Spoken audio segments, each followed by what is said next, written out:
Unit के बारे में बात कर लेते हैं। एसआई यूनिट चार्ज का क्या हो जाता है? कूलम्ब। इसका सीजीएस यूनिट भी आप ध्यान में रख सकते हैं। सीजीएस यूनिट होता है इसका state coulomb, STAT, STAT state coulomb. इसी को इलेक्ट्रोस्टैटिक यूनिट बोलते हैं, ईएसयू। ठीक है, ये बातें आपको ध्यान में रखना। अच्छा, ईएसयू के मतलब ये जो वैल्यू होती है 1 coulomb equals to approximately 2.998 into 10 raise to power 19 19 ESU के बराबर होता है, राइट? या सिंपली इसको ऐसे भी लिख सकते हैं 3 × 10⁻19। ये मतलब ये स्टेट कूलम्ब या फिर ESU, ठीक है? ओके। अच्छा, अब ये चार्ज की, अच्छा, किसी भी बॉडी पे जो चार्ज डेवलप करने के लिए आप दो तीन तरीके यूज करते हैं, right? Charging of a body, charging of a body, क्या क्या है भाई चार्जिंग ऑफ ए बॉडी? अपन पढ़े हैं बाय फ्रिक्शन, मतलब दो बॉडी को या फिर रबिंग बोल सकते हैं, राइट? रब करके दो बॉडी इसको खींच दो, उसमें चार्ज डेवलप हो जाएंगे, एक से इलेक्ट्रॉन निकल के दूसरे पे क्या हो जाएंगे, ट्रांसफर हो जाएंगे। By friction, bye conduction, bye conduction. Conduction मतलब दो चार्ज बॉडी है, दो चार्ज बॉडी को आपस में टच करवाओगे तो चार्ज का क्या हो जाएगा, रीडिस्ट्रीब्यूशन हो जाएगा, ठीक है? तो बाय कंडक्शन वो ये हो गया। फिर है बाय इंडक्शन। इंडक्शन मतलब कि किसी भी बॉडी पे चार्ज अगर डेवलप करना है सिर्फ उसके सामने में लेके जाएंगे, तो क्योंकि अगर वो बॉडी न्यूट्रल है तो उस पर इक्वल नंबर ऑफ पॉजिटिव और नेगेटिव चार्ज है। जैसे मान चलिए कि ये बॉडी, अब इसको अपने को चार्ज करना है, तो क्या करेंगे, एक अपने पास चार्ज बॉडी है, चार्ज बॉडी की इसके पास लाएंगे, है ना? इसके पास लाएंगे चार्ज बॉडी, तो क्या हो जाएंगे, पास लाएंगे तो ये पॉजिटिव चार्ज है, इसमें इक्वल नंबर ऑफ, क्योंकि ये न्यूट्रल है तो equal number of positive charge और नेगेटिव चार्ज हो गए। ये पॉजिटिव चार्ज है तो इधर से क्या हो जाएंगे, ये जैसे ही इसके पास आएगा यहाँ पॉजिटिव चार्ज, अपने को पता है कि पॉजिटिव और निगेटिव चार्ज में क्या होता है, अट्रैक्शन होता है, तो यहाँ पे जो निगेटिव चार्ज इधर की ओर आ जाएंगे और पॉजिटिव चार्ज इधर की ओर आ जाएंगे, ठीक है? तो अब इसको क्या कर देंगे, ग्राउंड कर देंगे, एक बार इसे ग्राउंड कर देंगे, फिर इसको हटा लेंगे, इस पे क्या हो जाएगा, निगेटिव चार्ज हो जाएंगे बॉडी। इस तरह से अपन इंडक्शन से चार्ज करते हैं बॉडी के, ठीक है? अच्छा, चार्ज का अपने पास कुछ प्रॉपर्टी है ना, आपको थोड़ा सा प्रॉपर्टी के बारे में जानना चाहिए, ठीक है? क्या है, जैसे कि चार्ज को आप अलजेब्रिकली ऐड करते हैं ना, बहुत से आपको चार्ज है, राइट? जैसे Q1 Q2 minus of Q2 minus of Q3 बोल देते हैं, Q4 माइनस ऑफ Q5। तो नेट चार्ज किसी बॉडी पे इतना सारा अगर किसी बॉडी पे देंगे ये सारे चार्ज, तो नेट चार्ज क्या आ जाएगा, Q नेट, Q नॉट। इसको सिर्फ अलजेब्रिकली आप ऐड कर देते हो, Q1 plus Q2 minus of Q3 plus Q4 minus of Q5, ये नेट चार्ज हो जाएंगे बॉडी पे, ठीक है? अच्छा, चार्ज जो होता है इंटीग्रल मल्टीपल ऑफ होता है स्मॉलेस्ट यूनिट ऑफ चार्ज, है ना, which is charge on the electron, है किसी बॉडी पे, any body have charge as Q equals to any, इसी को अपना बोलते हैं चार्ज, क्या होता है, चार्ज क्वांटाइज्ड होता है, 0 1 2 3 4 सो ऑन, है ना? चार्ज, इसी को ऐसा नाम बोलते हैं quantization of charge, quantization of charge.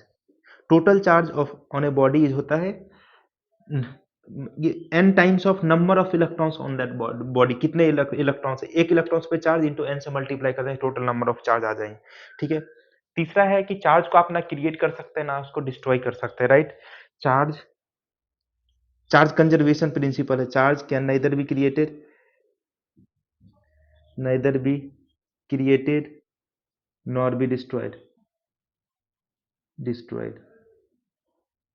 Nor be destroyed.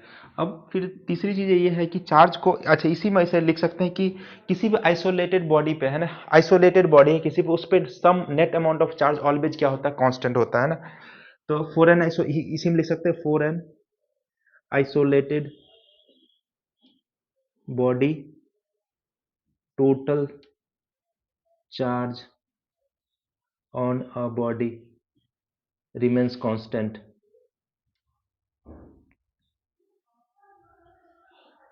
Total charge on a body remains constant, है ना? तो टोटल चार्ज उस पर कांस्टेंट रहता है अगर वो आइसोलेटेड बॉडी है। तो ये तो हो गया थोड़ा बहुत ये चार्ज के बारे में, और ये भी बात जान लेते हैं, ये तो अपने को पता है कि जो सिमिलर नेचर के चार्ज है वो क्या करते हैं, एक दूसरे को रिपेल करते हैं, और वो जो डिसिमिलर नेचर के चार्ज होते हैं एक दूसरे को क्या करता है, अट्रैक्ट कर देता है ना। Similar nature of charge repel each other, और जो डिसिमिलर नेचर का है क्या करता है, डिसिमिलर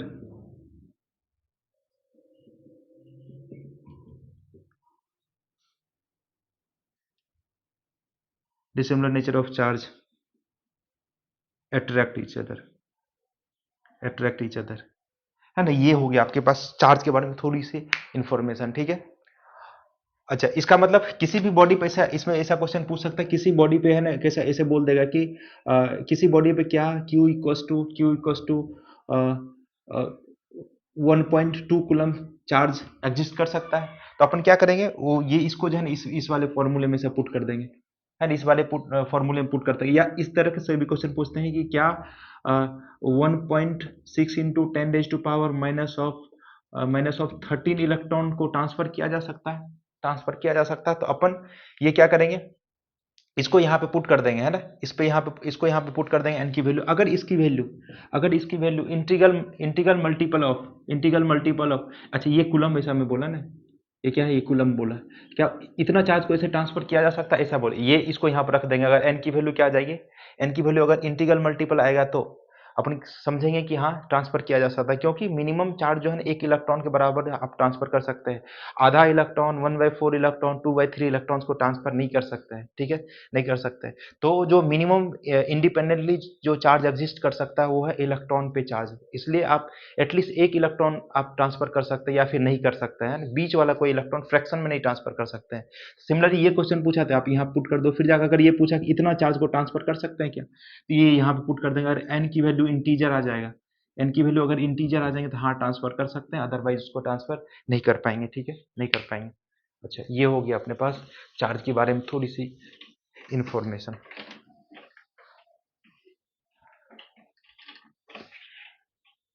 है ना, इसमें आपको मैं कंप्लीट जो है ना इसको बताने वाला हूँ, तो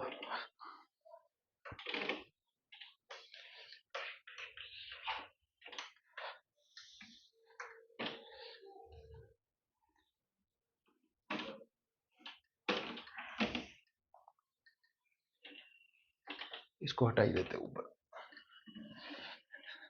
अच्छा, अब कूलम्ब्स लॉ की बात कर लेते हैं।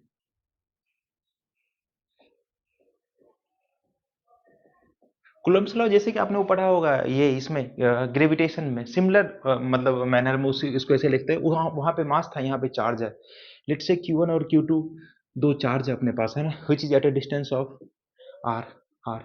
अगर आपको इस पे फोर्स निकालना है ना, इस पे फोर्स निकालना है, फोर्स ऑन 2d21, तो कैसे कैलकुलेट करते हैं, ये F की वैल्यू के Q1 Q2 divide by are square, simple सा, और के की value 1 divide by 4 pi epsilon naught लिखते हैं, एप्सिलॉन नॉट।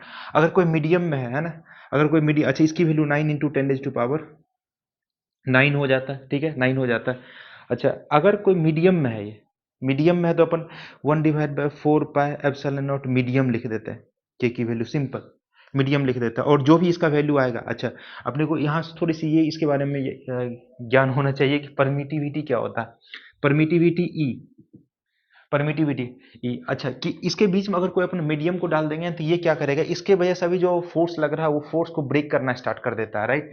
तो इसको रिलेटिव परमिटिविटी, परमियाबिलिटी जो होता है, permeability of medium divide by epsilon naught, तो अपने पास ई एम कैलकुलेट कर सकते हैं, E naught into E R, E naught into E R, ठीक है। तो अगर कोई मीडियम है तो आप इसको ऐसे लिख सकते हो, 1 divide by 4 pi epsilon naught into epsilon r, क्या हो जाएगा, के divide by epsilon R.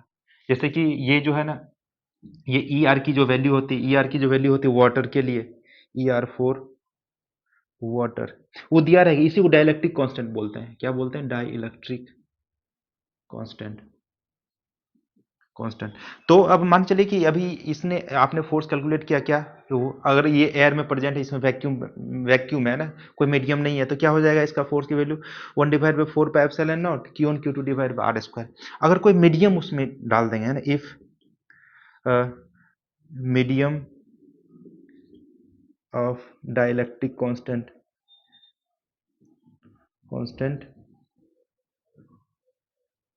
E R, और इसी को चलो ई आर ही लिखते, ई आर इज प्रेजेंट, अगर ई आर प्रेजेंट है इसके बीच में ना, ये आपके पास ये रहा Q1, ये रहा Q2, इसके बीच में कोई ई आर वाला कोई डाइलेक्ट्रिक मटेरियल इसमें डाल दिया, तो इसके बीच में जो फोर्स उसको ब्रेक करना स्टार्ट कर देगा, तो अभी नया फोर्स की वैल्यू क्या हो जाएगी, के, के की वैल्यू कितना, 1 divide by 4 pi epsilon naught Q1 Q2, epsilon not की जगह पे क्या कर देंगे, मीडियम डाल देंगे, ये क्या है, मीडियम है, राइट, मीडियम है, तो ये डिवाइड बाय आर का स्क्वायर, राइट। अब देखो Q1 Q2 divide by 4 pi epsilon naught M की जगह पे ई एम की जगह पे E naught into E R put कर दो आप, और ये आर का स्क्वायर हो जाएगा। अब देखिए 1/4 पाई एप्सिलॉन नॉट क्या हो जाएगा, इनिशियल जो फोर्स था, और ये सिर्फ ई आर से आप डिवाइड कर दो। इसका मतलब जैसे ही कोई मीडियम आपने डाला, यहाँ पे कोई मीडियम डाला तो इसकी फोर्स की वैल्यू कितना कम हो जाएगी, 1/एप्सिलॉन नॉट आर टाइम से इसका वैल्यू क्या हो जाएगा, डिक्रीज हो जाएगा। अगर कोई इसमें मेटालिक बॉडी डाल देंगे तो इसकी फोर्स की वैल्यू जीरो हो जाती है, क्योंकि उसका डायरेक्ट्रिक कांस्टेंट की वैल्यू इन्फिनाइट होता है, ठीक है, इन्फिनाइट होता है, तो इसलिए उसकी वैल्यू ही जीरो हो जाएगी। तो ये हो गया आपके पास, ये ध्यान में रखना, ठीक है। अगर कोई मीडियम है तो फिर जाके आप उसके डायरेक्ट्रिक कांस्टेंट से डिवाइड कर दीजिए नेट फोर्स कैलकुलेट करके, या फिर अगर मीडियम नहीं है तो वो तो सिंपल सा अपने पास एक फॉर्मूला है, ठीक है। अगर मान चलिए आपको उसे वेक्टर के फॉर्म में अगर ये दिया है ना, वेक्टर के फॉर्म में भी आपको ध्यान में रखना ही है कि कई बार वेक्टर फॉर्म में ऐसा पूछ देता है, राइट। अगर मान चलिए आपको इस पे फोर्स निकालना है 2 1, इसका वेक्टर है R2 वेक्टर, इसका पोजीशन वेक्टर R2, इसका R1 है पोजीशन वेक्टर, ठीक है। अच्छा, इसके बीच का जो R वेक्टर क्या हो जाएगा, R2 vector minus of R1 vector, ठीक है। तो ये फोर्स ऑन 2d21, इसको सिंपल से लिखेंगे K Q1 Q2 divide bye इसके, ये जो है R का क्यूब कर दो, और इसमें इसका डायरेक्शन दे दो। डायरेक्शन मतलब किस पे फोर्स निकालना, 2 पे निकालना, तो मतलब R2 vector minus of R1 vector, है ना। कीप एवरीथिंग इन साइन, है ना, keep charge with sign, sign को मतलब चार्ज को इसको साइन के साथ यहाँ पर रखेंगे, तो ये हो गया, ठीक है। ये चीज आपको ध्यान में रखना, समझ में आ रही क्या आपको। अच्छा, अब इसमें कुछ सुपर पोजिशन के बारे में बात कर लेते हैं। सुपर पोजिशन प्रिंसिपल, अरे कुछ भी नहीं है सर, ये तो सुपर पोजिशन प्रिंसिपल जैसे ही देखिए ना, आपके पास ये Q1 Q2 Q3 Qn, इस तरह का आपको चार्ज दिए गए हैं ना, इस पे आपको जो है ना फोर्स निकालना है, इस पे, है ना। तो ये कितना हो जाएगा, सिंपल सा अपन क्या करेंगे, इस पे जो फोर्स, इसके बीच में जो फोर्स लग रहा होगा, है ना, force on 1 due to 2 plus force on 1 due to 3 plus force on 1 due to 4 plus so on force on 1 due to जो nth चार्ज n-1, ये सबको क्या कर देंगे, आपको वेक्टर के फॉर्म में ऐड कर दो, ठीक है। ये सिर्फ सुपर पोजिशन बोलता है। एक चार्ज है तो आपने क्या कर दिया, के Q1 Q2 divide by are square. अगर आपको मल्टीपल चार्ज है फिर क्या करोगे, सबका इंडिविजुअल निकालेंगे और उसको क्या कर देंगे, वेक्टोरियली ऐड कर देंगे। That is nothing but a superposition principle. ये तो चोखा है ना, ये तो इसमें कुछ भी नहीं, ठीक है। आपके इसके बीच में सब डिस्टेंस वगैरह दिया रहेगा, तो आप आराम से इसको कैलकुलेट कर पाओगे, ठीक है, कर पाओगे। ओके, समझ में आए क्या बात ये, ठीक है। ये परमिटिविटी भी आप याद रखना है, डायलेक्ट्रिक कांस्टेंट, रिलेटिव परमिटिविटी, ठीक है। तो मतलब ये कोई मीडियम डाल दे उतना टाइम्स फोर्स को क्या कर देगा, कम कर देगा। चलिए, अच्छा, के का वैल्यू ये भी याद रखना, के का वैल्यू 1 होता है फॉर अगर चार्ज वगैरह सीजीएस यूनिट में दिया गया है ना, for CGS unit, CGS unit में चार्ज वगैरह का वैल्यू दिया है तो आपको के का वैल्यू 1 डायरेक्ट यूज कर लेने का। अच्छा, एप्सिलॉन नॉट की वैल्यू कभी जरूरत पड़े तो इसकी वैल्यू 8.854 इंटू 10⁻⁻12, है ना, ये होता है, ये ध्यान में रखना, ठीक है, ध्यान में रखने का। अच्छा, इसका यूनिट अगर देखेंगे तो क्या देखेंगे, यूनिट क्या हो जाएगा, ये हो जाएगा coulomb square divide by newton metre square, ठीक है, न्यूटन मीटर स्क्वायर।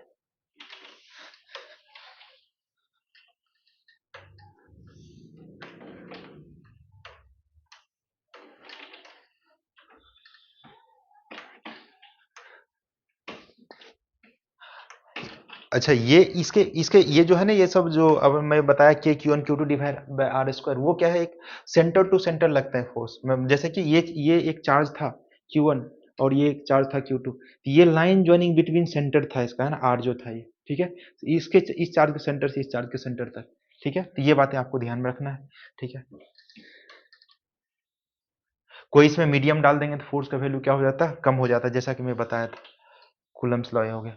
अच्छा, और ये जो फॉर्मूला है जो वैलिड भी है किसके लिए, पॉइंट चार्ज के लिए वैलिड है, Q1 Q2 divide by are square, valid only for point charge,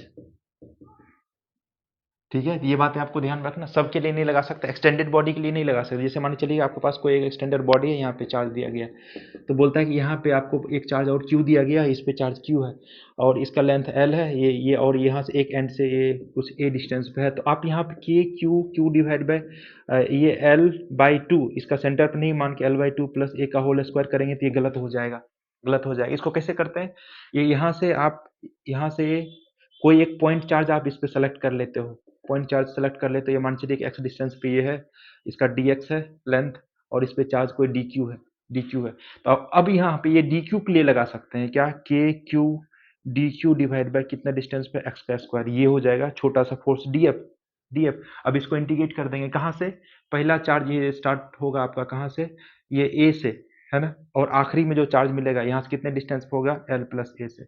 और डी क्यू की वैल्यू कैलकुलेट कर सकते हैं यहाँ से, कैसे कैसे कैलकुलेट करेंगे डी क्यू का वैल्यू, क्यू चार्ज है एल लेंथ में, एल लेंथ में, इसलिए ये डी क्यू चार्ज होगा कौन सा लेंथ में, डी एक्स लेंथ में, यहाँ से डी क्यू वैल्यू निकाल के यहाँ पे पटक दीजिए, Q D x divide by L और इंटीग्रेट कर दिए, इस तरह से आपका ये निकल जाएगा वैल्यू, ठीक है। हाँ सर क्या, तो ये हो गया आपके पास कूलम्ब्स लॉ की कहानी।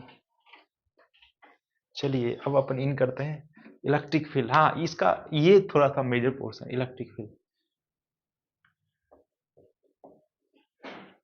इलेक्ट्रिक फील्ड कैसे डिफाइन करते हैं, इलेक्ट्रिक फील्ड किसी पॉइंट पे किसी चार्ज की वजह से इलेक्ट्रिक फील्ड जो सिंपल से अपन डिफाइन करते हैं कि भाई ये मान चलिए कि ये आपके पास ये कुछ चार्ज है Q है ना, we have to find the electric field due to this charge point at a distance r from this charge, ठीक है, यहाँ से अपने को फाइंड करना है। तो अपन क्या करेंगे भाई, क्या करेंगे क्या करेंगे क्या करेंगे, बस सिंपल सा अपन करेंगे, इस पे कोई एक छोटा सा चार्ज रख दीजिए, इसको चलिए Q कैपिटल Q मान लेते हैं, एक छोटू सा चार्ज चुपके से यहाँ पर रख दिया, सही है, छोटू सा चार्ज रखते हैं। अब इस पे फोर्स अपन कैलकुलेट कर लेते हैं, फोर्स इस पे जो फोर्स होगा इसी फोर्स को ए क्यू नॉट से डिवाइड कर देंगे, और क्यू नॉट की वैल्यू क्योंकि काफ़ी छोटी है तो ऐसे बोल सकते हैं limit Q naught tends to zero, इसी चीज को अपना इलेक्ट्रिक फील्ड बोलते हैं, इसी चीज को अपना इलेक्ट्रिक फील्ड बोलते हैं। समझ में आ रही क्या बात, समझ में आ रही। तो किसी पॉइंट चार्ज की वजह से जो फील्ड होता है, field electric field, better to write here electric field due to a point charge, चल छैया छैया छैया छैया, चलिए electric field due to a electric field due to point charge, okay point charge. अब मान लीजिए क्यू का ये यहाँ पे आपको इलेक्ट्रिक फील्ड निकालना है, तो क्या करेंगे क्या करेंगे, यहाँ पे वो चुपके से कोई चार्ज रख देंगे और यहाँ क्या लिखेंगे, इसके ये आर डिस्टेंस पे, लेट से आर डिस्टेंस पे क्या करेंगे, के Q Q A Q not रख देते हैं यहाँ पे, आर का स्क्वायर और इसी क्यू नॉट से आप क्या कर दीजिए, डिवाइड कर दीजिए, ये मरा, तो क्या बन जाएगा आपके पास फील्ड की वैल्यू, फील्ड की वैल्यू क्या हो जाएगी, K Q divide by are square, R square. अगर नेगेटिव चार्ज होगा तो इधर की ओर होगा, ठीक है, पॉजिटिव चार्ज है तो इधर की ओर होगा, समझा क्या, ठीक है। तो अगर आपको वेक्टर फॉर्म में इसको ध्यान में रखना है तो इसे ये रखेंगे E vector equals to K Q divide by R का cube into R vector, R vector ना, ये मान चलिए इसका वेक्टर फॉर्म है, ठीक है। तो ये क्या हो जाएगा, K Q divide by R Q into R vector, ये हो गया। अच्छा ये एक ऐसा यूनिट है, मतलब ये एक वेक्टर क्वांटिटी है, electric field is nothing but A vector quantity, vector quantity. तो जो फोर्स में लग रहा था superposition principle, same superposition principle is valid here also, ठीक है। तो अच्छा वेक्टर क्वांटिटी इसका यूनिट क्या हो जाएगा, यूनिट तो जानना जरूरी है, यूनिट क्या हो जाएगा, बस सिंपल आप क्या कर रहे हो, फोर्स डिवाइड बाय क्यू, मतलब न्यूटन पर कूलम, दैट्स इट, ओके। आसान है, ठीक है, आसान है आसान है आसान है, बहुत आसान है। तो K Q divide by R का क्यूब इंटू आर वेक्टर हो गया। चलिए चलिए चलिए, अच्छा अब अपने पास कुछ वेरियस चार्ज डिस्ट्रीब्यूशन की वजह से फील्ड, इलेक्ट्रिक फील्ड कितना होगा वो कैलकुलेट करना होता है, वो कैलकुलेट करना होता है। अच्छा इसका मैं इस तरह के इसमें क्वेश्चन पूछता है, जैसे कि मान के चलिए कि आपके पास एक आपके पास ऐसा कुछ अम, बोल दो ना, ये क्यू है और ये क्यू है, ये क्यू है और इसका ये इक्विलेटरल ट्रायंगल है और साइड लेंथ ए के बराबर, या फिर एल मान लेते हैं, नहीं तो कंफ्यूजन होगा, क्यू और एल एक ही जैसा दिख रहा है, एल किसी इस वाले पॉइंट पे इस, अच्छा यहाँ पे इसको हटा देते हैं, इसके वजह से यहाँ पे आपको अगर फील्ड कैलकुलेट करना है, दोनों पॉजिटिव चार्ज है, तो इसके वजह से क्या हो जाएगा, positive charge K Q divide by L का स्क्वायर, इसके वजह से क्या होता है, ये भी तो धक्का मारेगा, पॉजिटिव चार्ज क्या होता है, अपने से दूर भेजता है ना, रिपेल करता है, ठीक है, अपने से दूर भेजेगा तो मतलब धक्का मारेगा इधर की ओर, तो E1 इतना हो जाएगा, सिमिलरली E2 भी ये भी पॉजिटिव चार्ज है तो ये इस तरफ धक्का मारेगा के क्यू डिवाइड बाय एल का स्क्वायर। अब दोनों के बीच में देखिए ये 60 डिग्री एंगल है तो ये भी 60 डिग्री एंगल है। अब ये दो वेक्टर है आपके पास, दो वेक्टर है, इसको आप जोड़ दीजिए सिंपल सा। क्या कर देंगे इसको, क्योंकि सेम ही है तो ई और ई मान लेते हैं, K Q divide by L square, K Q divide by L square, इसके बीच में 60 डिग्री एंगल है तो वो रिजल्टेंट वाला आप जो है ई नेट की वैल्यू लगा दीजिए, है ना। E1 का स्क्वायर प्लस E2 का square plus 2E1 E2 cos of theta 60 degree. ठीक है, इस तरह से अपन क्वेश्चन को सॉल्व करेंगे उसको, है ना। हालांकि आपने किया था, इसको सॉल्व किया ही होगा, है ना, बहुत सारा। अब चलिए, अच्छा कई बार आप जो E वर्सेस X का जो ग्राफ होता है वो देख लेते हैं एक बार, है ना। E वर्सेस X का ग्राफ, इसको हटा दो, इसको हटा ही देते हैं ना।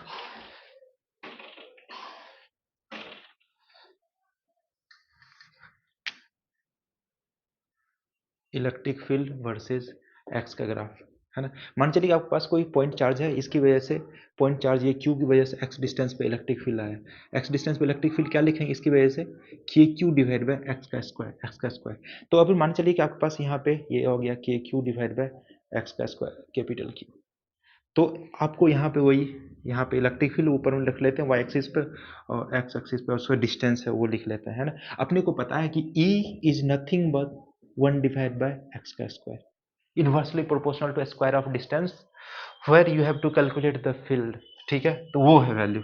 ठीक है, अच्छा अच्छा अच्छा अच्छा अच्छा भाई, अब देखते हैं, अब देखते हैं यहाँ पे अपन ये पे रखा, ये इस पे चार्ज रख दिया, है ना, चार्ज क्यों रख दिया यहाँ पे। अब देखिए ना, अब क्या करेंगे यहाँ पर, अगर आपको फील्ड देखना है, फील्ड देखना, अगर ये पॉजिटिव चार्ज है, पॉजिटिव चार्ज है, तो फील्ड अपने से दूर भगाएगा, अपने से दूर भगाएगा। इसका मतलब इस वाले सेक्शन में, मतलब x ग्रेटर देन जीरो पे देखेंगे, x ग्रेटर देन जीरो वाले सेक्शन पर अगर देखा जाए तो फील्ड की वैल्यू क्या होगी, इधर की ओर जाएगी, और ये वाला डायरेक्शन क्या है, पॉजिटिव अपन माने हैं, तो इसका मतलब इस वाले क्वाड्रेंट में कैसा बनेगा, फील्ड ऐसा बनेगा।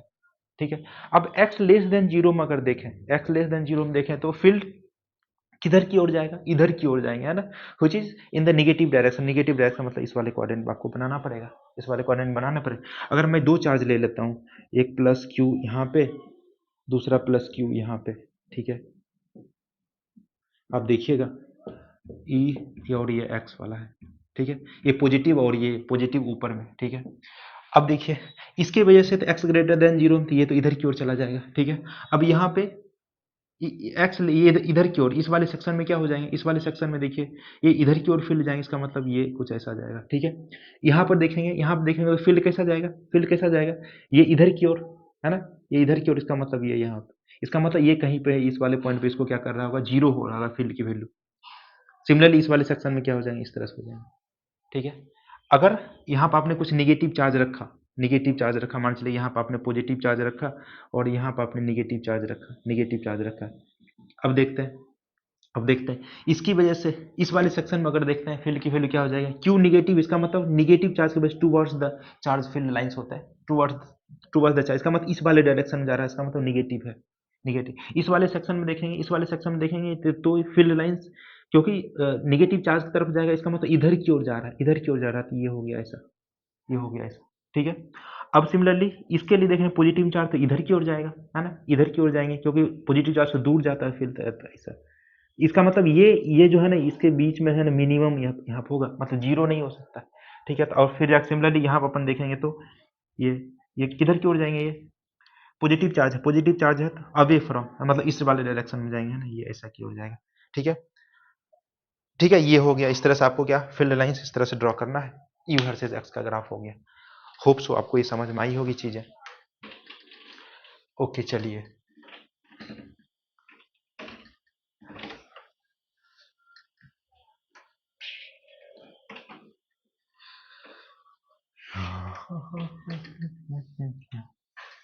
समझ में आ रही है आपको, ओके।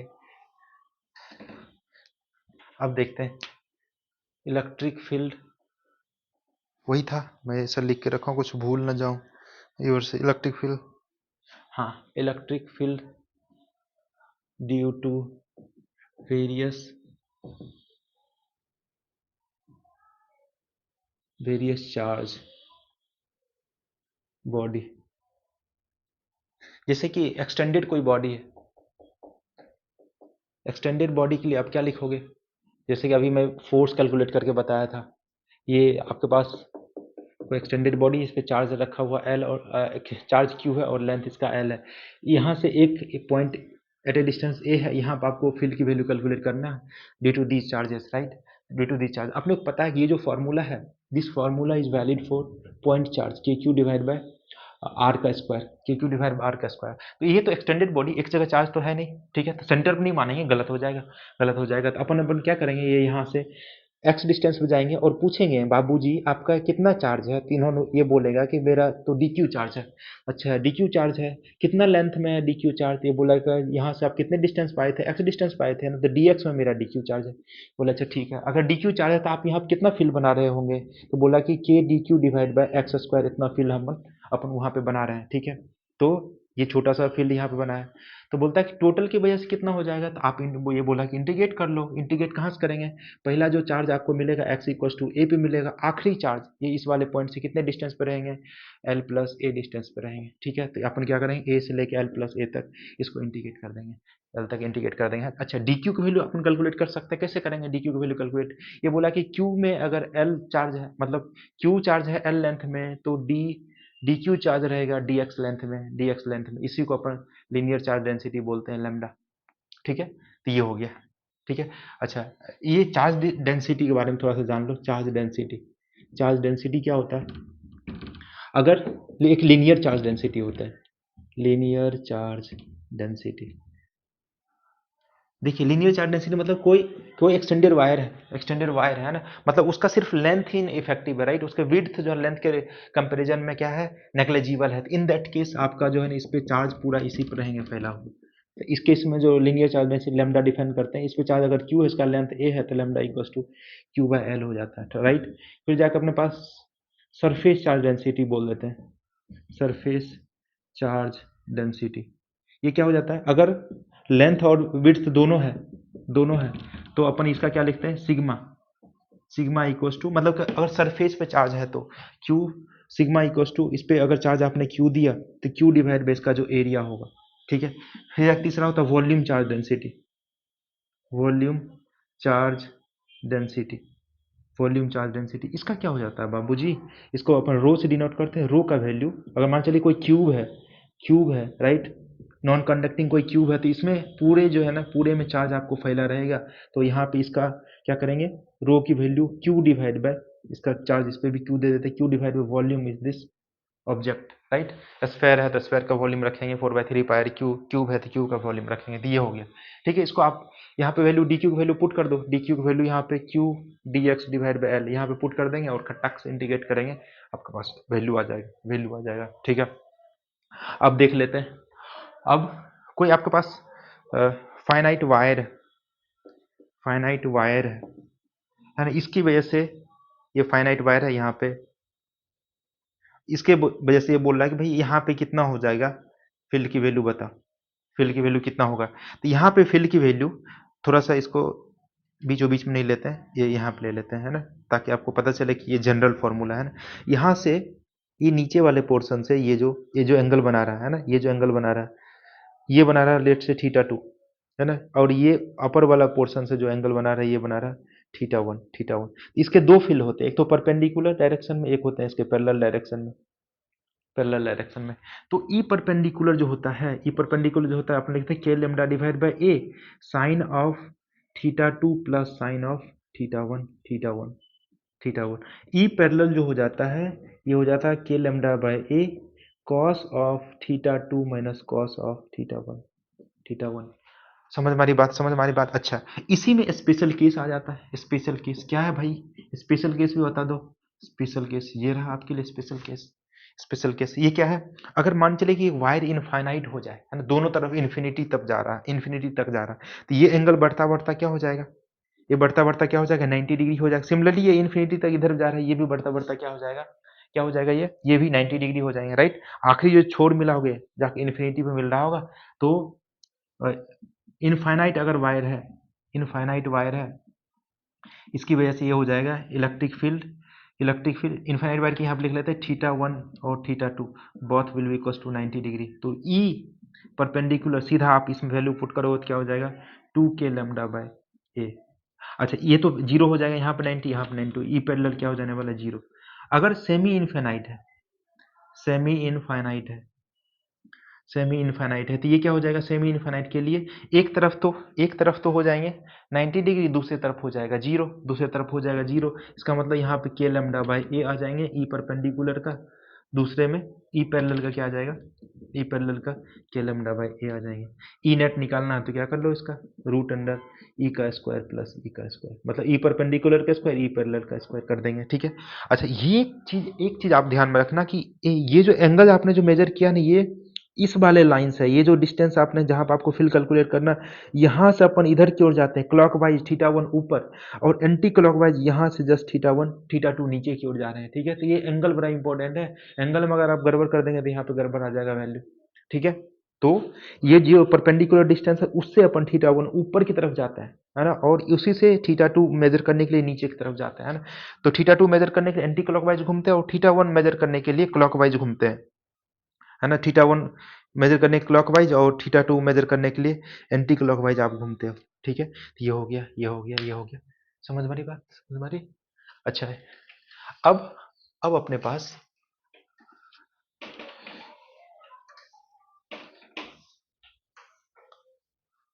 मैं पूरा बताऊंगा, ठीक है। इसको हटा देता हूँ, है ना, इसको हटा देता हूँ, जगह बन जाएगा एक कुछ।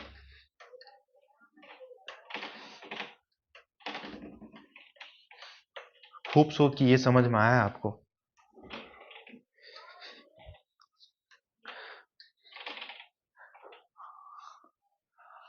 हाँ हाँ हाँ हाँ हाँ हाँ हाँ। हम्म। अच्छा, अब अब मान चलिए कि कोई जो है ना, एक जनरल केस में ही बता देता हूँ, जैसे कि कोई क्या है, कोई एक अपने पास ये आर्क है, राइट। ये आर्क पे जो है ना, इस पे ये चार्ज कुछ है ना, आपने कुछ डाल दिया, लेट से यहाँ पे इसका लेमडा है चार्ज डेंसिटी, है ना, lambda linear charge density, linear charge density, okay जी। अच्छा ये आर्क का रेडियस आर है, और यहाँ प्लेट से थीटा एंगल बना रहा है, थीटा एंगल बना रहा है। अब देखिए ये थीटा जो एंगल बना रहा है, इसकी वजह से यह बोलता है सेंटर पे भैया बताइए कि कितना फील्ड होगा, ठीक है। तो हमने बोला कि भाई सेंटर पे जो फील्ड, तो सिंपल सा मेरे पास एक फॉर्मूला है, 2 के lambda divide by a R और sine of theta by 2, theta by 2 sine of theta by 2, right. Lambda क्या है, चार्ज पर यूनिट लेंथ है ना, ये चार्ज पर यूनिट लेंथ आपको ऐसा दिया रहेगा, चार्ज पर यूनिट लेंथ, ठीक है। 2 के lambda by sine theta by 2। अच्छा, अगर ये हो गया तो उन्होंने पूछा कि अगर मैं यहाँ के इसको सेमी सर्कल बना दूं, सेमी सर्कुलर वायर बना दूं इसको, तब कितना फिल हो जाएगा। कि अरे क्या बेवकूफ़ बना रहे हो सर, अगर सेमी सर्कुलर वायर बना दिया तो ये थीटा का वैल्यू बढ़ के क्या हो गया 180 डिग्री हो गया। तो अच्छा 180 डिग्री, यहाँ पर 180 डिग्री पुट कर देंगे और काम मेरा अपना क्या हो जाएगा, बन जाएगा। फिर उन्होंने पूछा अगर मैं 180 नहीं बनाऊँ, 180 नहीं बनाऊँ, 360 बना देता हूँ, ये वायर को घुमा देता हूँ, तो थीटा कितना हो जाएगा यहाँ पे 360 डिग्री, बस 360 पुट कर देंगे। बोला अच्छा वो सब नहीं, अपने को ये बताओ कि भाई अगर इसको क्वाड्रेंट में बना देंगे तो फिर कितना हो जाएगा फिर। अरे quadrant theta equals to 90 degree, ये सब पुट करते चले जाएंगे, आपके पास वैल्यू आता चला जाएगा, ठीक है, आता चला जाएगा, ठीक है। अच्छा ये हो गया। अब मान चलिए आपको इस डिस्क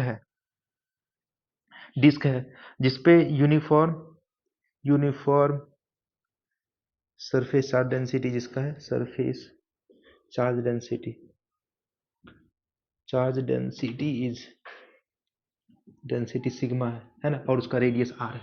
तो ये बोलता है कि भाई यहाँ से मेरे को ये बताओ कि भाई ये जो अपने पास ये डिस्क है, ये इस पे सिग्मा इसका चार्ज डेंसिटी, बोलता है यहाँ से इसके सेंटर से एक्स डिस्टेंस पे और इसका रेडियस आर है, इसकी वजह से यहाँ पे कितना होगा फील्ड की वैल्यू। मतलब मेरे को तो याद है ये है sigma divide by 2 epsilon naught, 2 epsilon naught 1 minus X divide by root under are square plus x square हो जाता है, X square plus R square हो जाता है, ठीक है। ये यहाँ पे तो इसको आप कॉस थीटा के फॉर्म में, मान चलो यहाँ थीटा एंगल बना रहा है तो इसको कॉस थीटा के फॉर्म में भी रख सकते हो, ध्यान, sigma divide by 2 epsilon naught 1 minus cos of theta.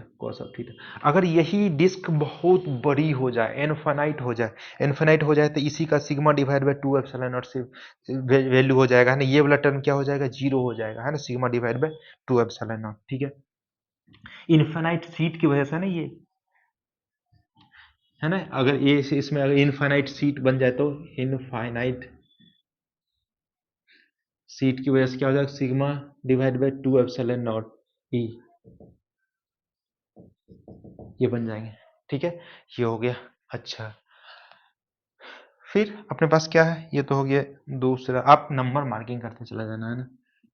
अच्छा, फिर जाके अपने पास किसी और की वजह से फील्ड अगर कैलकुलेट करने के लिए बोला, कैसे, अब क्या बाकी रहा, रिंग की वजह से है ना, रिंग की वजह से, एक रिंग है आपके पास, चूड़ियाँ, बेंगल्स, ठीक है, उस पे आपने चार्ज कुछ दे दिया यहाँ पे, है ना, इसका रेडियस कुछ आर है और इस पे चार्ज कुछ क्यू आपने दे दिया, यहाँ से एक्स डिस्टेंस पे फील्ड कैलकुलेट करना है, ई की वैल्यू कितनी होगी, ठीक है, यहाँ पे कैलकुलेट करना है।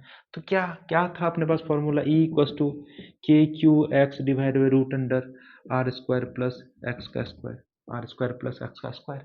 ठीक है, हो गया हो गया हो गया। अच्छा, इसमें भी बोलता है कि भाई इस पे फील्ड की वैल्यू सेंटर कितना होगा, है ना, E at centre, at centre, at centre, at centre, simple सा, सेंटर पाने के लिए एक्स की वैल्यू क्या कर दो, जीरो कर दो, एक्स की वैल्यू जैसे ही जीरो किया, ई का वैल्यू, ई एट सेंटर आ गए जीरो, सेंटर आ गए जीरो। अच्छा, इन्फिनिटी क्या हो जाएगा, एट इन्फिनिटी, एट इन्फिनिटी, अगर जैसे आप इसमें इन्फिनिटी पुट करोगे तो यहाँ पे इन्फिनिटी वाला टर्म आएगा, तो इसका मतलब something divide by infinity, something divide by infinity, इसको आप थोड़ा सा सिंप्लीफाई करोगे तो ई एट इन्फिनिटी क्या हो जाने वाला, अगेन जीरो, इसका मतलब सेंटर पे भी जीरो है, इन्फिनिटी पे भी जीरो है, कहीं ना कहीं बीच में मैक्सिमम हुआ होगा। तो मैक्सिमम कैलकुलेट करने के लिए आप क्या करते दे दो, मैक्सिमम, मैक्सिमम, इसके लिए सिंपल से क्या करेंगे, डी बाई डी एक्स करते हैं और इसकी वैल्यू जीरो के बराबर ज्यों ही करते हैं अपने को पता चल जाता है X equal to plus minus R divide by root two, इस पे इसका वैल्यू मैक्सिमम हो जाता है। ठीक है, इसका ग्राफ भी ध्यान में रखना, आप ग्राफ भी ध्यान में रखना। तो ये जीरो है, सेंटर पे जीरो है, सेंटर पे जीरो हो तो X equal to R by two पे मैक्सिमम होता है, plus R by root two पे मैक्सिमम होता है, फिर जाके ये इन्फिनिटी क्या हो जाते हैं, जीरो। फिर सिमिलरली अपोजिट डायरेक्शन में सेंटर से पास कर रहा होगा ऑफकोर्स, अगेन ये यहाँ पे क्या हो जाता है, maximum, X equal to minus of R by root two, फिर अगेन ये क्या हो जाता है, इन्फिनिटी जाके क्या हो जाएगा, जीरो हो जाएगा। अगर निगेटिव चार्जेस को पलट दो, नेगेटिव चार्जेस क्या कर देंगे, उल्टा कर देंगे। ठीक है, तो ये हो गया अपने पास ये, ओके।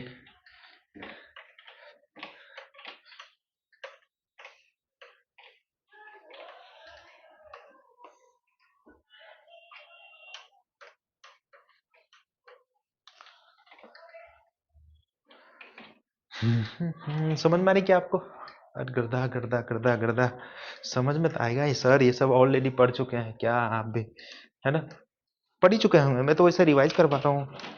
ठीक है,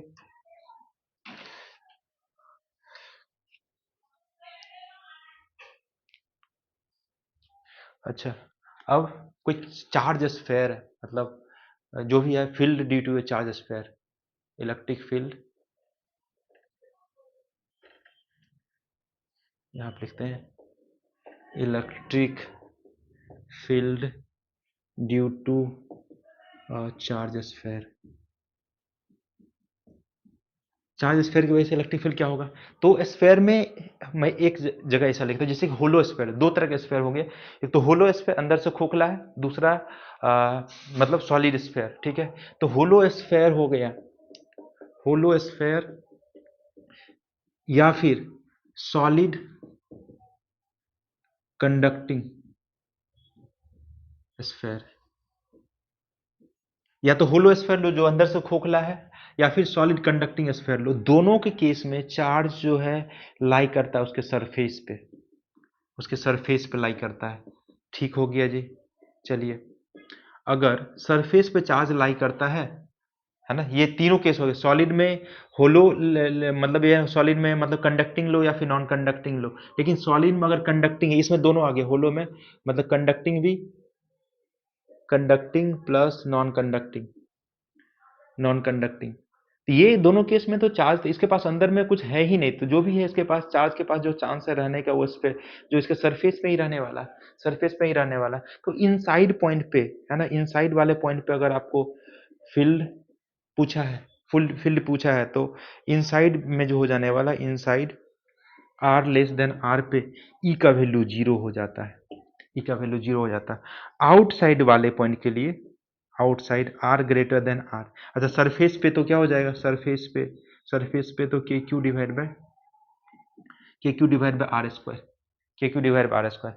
अच्छा, अब अब देखिए r ग्रेटर देन r के लिए ये सब कुछ है ना आप एज्यूम कर सकते हैं कि सारे charge all charge is present at the centre of this sphere. ठीक है, अगर ऐसा हुआ तो E का वैल्यू आउटसाइड वाले पॉइंट पे क्या हो जाएंगे, E आउटसाइड क्या हो जाएंगे के क्यू डिवाइड बाय, मान चलिए ये r डिस्टेंस पे तो क्या हो जाएगा ये r का स्क्वायर, r का स्क्वायर। अच्छा इसका एक आप ग्राफ भी ध्यान में रखना, ग्राफ तो ऐसा क्या बन गया, ग्राफ क्या बन गया ई वर्सेज आर का, ई वर्सेज आर का अंदर में तो ये जीरो है, कब तक जीरो है जब आर इक्वस टू आर तक, सडनली यहाँ मैक्सिमम हो जाता है आर इक्वस टू आर पे। ठीक है, ये मैक्सिमम हुआ और ये फिर जाके बाद में क्या हो गया ई डायरेक्टली प्रोपोर्शनल वन डिवाइड, कई बार डायरेक्ट पूछ देता है ग्राफ है ना, तो आपको ध्यान में रखना ये। ठीक है, तो मैक्सिमम होकर ये हो जाता है। अच्छा ये तो हो गया solid, solid non solid conducting हो गया या फिर होलो कंडक्टिंग प्लस नॉन कंडक्टिंग हो गया। दूसरा अपने पास है solid, solid non conducting, solid non conducting. Non conducting मतलब क्या है, उसके जो चार्ज है पूरे वॉल्यूम पे फैला हुआ है, राइट। ये कंडक्ट करके सरफेस पे चार्ज नहीं भेज पा रहा है क्योंकि ये नॉन कंडक्टिंग नेचर है, मतलब डाइलेक्ट्रिक बोल भी सकते हैं इसको, डाइलेक्ट्रिक, डाइलेक्ट्रिक बोल सकते हैं। ठीक है, तो कंडक्ट नहीं कर रहा है, इट मीन्स अपन लिख सकते हैं यहाँ से कि इनसाइड वाले पॉइंट पे, इनसाइड मतलब किसी पॉइंट पे ऐसा पी मान लो है ना, आउटसाइड वाला पॉइंट क्यू मान लेते हैं। ठीक है, तो ई इनसाइड, इनसाइड पे क्या हो जाएगा इसका, इनसाइड पॉइंट ई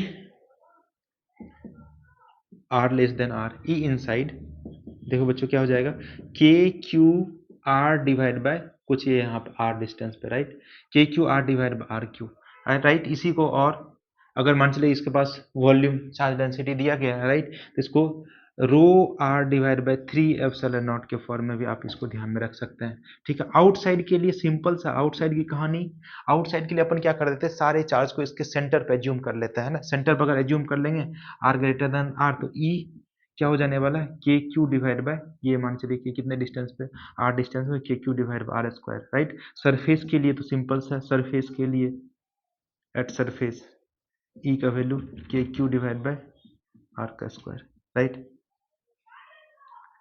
ठीक है, सरफेस में थोड़ा सा इधर जाओगे तो थोड़ा मतलब चार्ज पॉजिटिव निगेटिव मतलब फील्ड की वैल्यू ऐसे एग्जैक्टली ऐसा डिफाइन नहीं है वहाँ पे, राइट, लेकिन अपन K Q divide by are square ऐसा लिखेंगे। ठीक है, के क्यू डिवाइड बाय, चलिए ये हो गया। अब अपने पास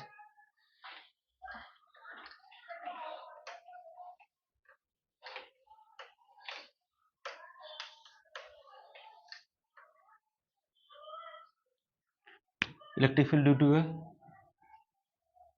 इनफाइनाइट सिलेंडर, इस सिलेंडर में भी मतलब hollow and solid conducting, solid conducting, hollow में बस ये दोनों दोनों मतलब कंडक्टिंग भी, कंडक्टिंग प्लस नॉन कंडक्टिंग, बहुत दोनों के लिए ऐसा है ना। तो इसमें भी इनसाइड वाले पॉइंट के लिए ये इनफाइनाइट को, ये जो भी चार्ज है इसके पास ये आगे तक जा रहा है इन्फिनिटी तक, राइट। इस पे जो भी चार्ज इसके सरफेस पे प्रेजेंट है, सरफेस पे प्रेजेंट है, तो अच्छा ये इन्फिनिटी तक इधर की ओर जा रहा है, इनसाइड वाले पॉइंट पे, इनसाइड वाले पॉइंट अगेन अगेन यही क्या हो जाएगी, इसकी वैल्यू जीरो हो जाएगी। आउटसाइड वाले पॉइंट, आउटसाइड वाले पॉइंट पे ई आउटसाइड, ई आउटसाइड क्या लिखेंगे, ये मैं ऐसा लिख के रखा हूं। ठीक है, क्या है ये ई आउटसाइड वाले पॉइंट पे, sigma R, sigma R divide by epsilon naught into R, epsilon naught into R. Similarly solid non conducting के लिए,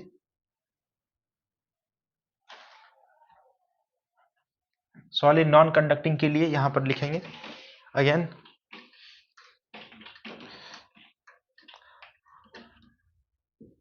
इनसाइड। अब देखो सॉलिड नॉन कंडक्टिंग के लिए पूरे वॉल्यूम में है इसका चार्ज प्रेजेंट है, right, volume charge is present in in the entire volume, right, और ये इन्फिनिटी तक ऐसे लेट से जा रहा है। ठीक है, आर और इसका रेडियस आर के बराबर है, तो इनसाइड वाले पॉइंट के लिए, इनसाइड वाले पॉइंट के लिए ई मतलब आर लेस देन आर के लिए ई की वैल्यू मैं यहाँ फिर से लिखा हूँ, कुछ वैल्यू है इसको,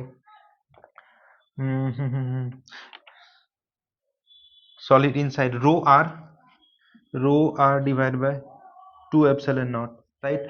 आउटसाइड के लिए भी है, outside E outside rho R square divide by 2 epsilon naught into R, 2 epsilon naught into R, ठीक है। ये आ गया, ठीक है। इसका भी आपको ग्राफ ध्यान में रखना है ना, ये अंदर में इसके लिए अगर अपन ग्राफ बनाए, इसके लिए अपन अगर ग्राफ बनाए, इसके लिए अगर ग्राफ बनाए तो अंदर में क्या हो गया, जीरो, है ना, अंदर में जीरो हो जाएंगे। बाहर में क्या हो जाएगा, बाहर में E directly proportional to 1 divide by R है, राइट। ये यहाँ से बाहर में E directly proportional to 1 by R है। इसके लिए अगर सॉलिड नॉन कंडक्टिंग के लिए बनाए तो अंदर में क्या, अंदर में देखिए लीनियर वेरिएशन है, E directly proportional to R है, E directly proportional to R है, ठीक है। और ये यहाँ तक E directly proportional to R हो गया, आर हो गया। फिर जाके ये इधर कैसा variation, E inversely proportional to R, इसका मतलब ये यहाँ से इस तरह से आपका फील्ड की वैल्यू होगी, ठीक है। सिमिलरली इससे पहले वाला भी जो था आपका, है ना, सॉलिड सॉलिड जो स्फेयर था, स्फेयर के लिए भी सिमिलर ऐसा ग्राफ बनता है, ठीक, ठीक है। तो मतलब ऐसा यहाँ तक जीरो हुआ था, ये फिर जाके ये घटना स्टार्ट हो जाएगा। और सॉलिड नॉन कंडक्टिंग स्फेयर के लिए भी ऐसा लीनियर गया था और फिर जाके ऐसा गया था, ठीक है। तो ये ग्राफ आपको ध्यान में रहना चाहिए, ठीक है, ध्यान में रहना चाहिए सब ग्राफ। चलिए, ये तो इलेक्ट्रिक फील्ड की कहानी थी, इलेक्ट्रिक फील्ड की कहानी थी। अब अपन बात कर लेते हैं,